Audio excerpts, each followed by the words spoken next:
The message that we've got in the mural here is a little bit tongue-in-cheek. What we've seen over the last couple of years is a heightening billionaire-led space race of people competing with their egos and their pocketbooks to get to Mars. And what we'd really like to see is, rather than doing things like that, we should be focusing on the planet that we're on right now. There is so much opportunity here to fix this incredible planet before we think about going to the next one. The number one thing that we're really trying to bring about with the murals is awareness, because people do not realize how bad for the environment the buildings that they're inhabiting are. The beauty of murals is, unlike the gallery space, nothing is to a specific consumer. It's out in the public, everyone gets to enjoy it, and really what art should be able to do is communicate with anyone and everyone. Learning more about the impact of the real estate industry, contributing 40% of all carbon emissions, we need to make a serious change.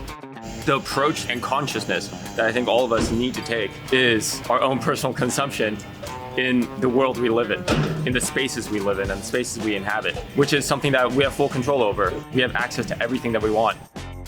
It's important to us to get the message out in cities like this that are world leaders in so many things, but that will be bearing the brunt of climate change, and therefore will need to become world leaders in the technologies to decarbonize and to become climate resilient.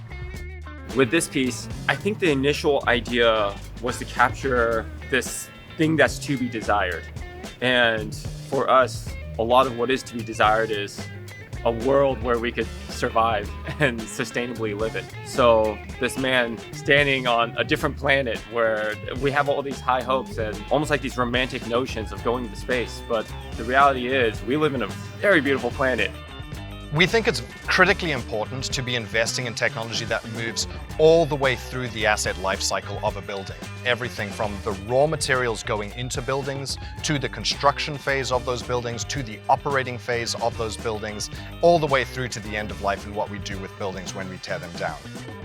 If you'd like to find out more about climate impact of buildings and, more importantly, the things we can do to decrease it, you can go to fifthwall.com/climatemural, and also the mural has a QR code on it that you can scan.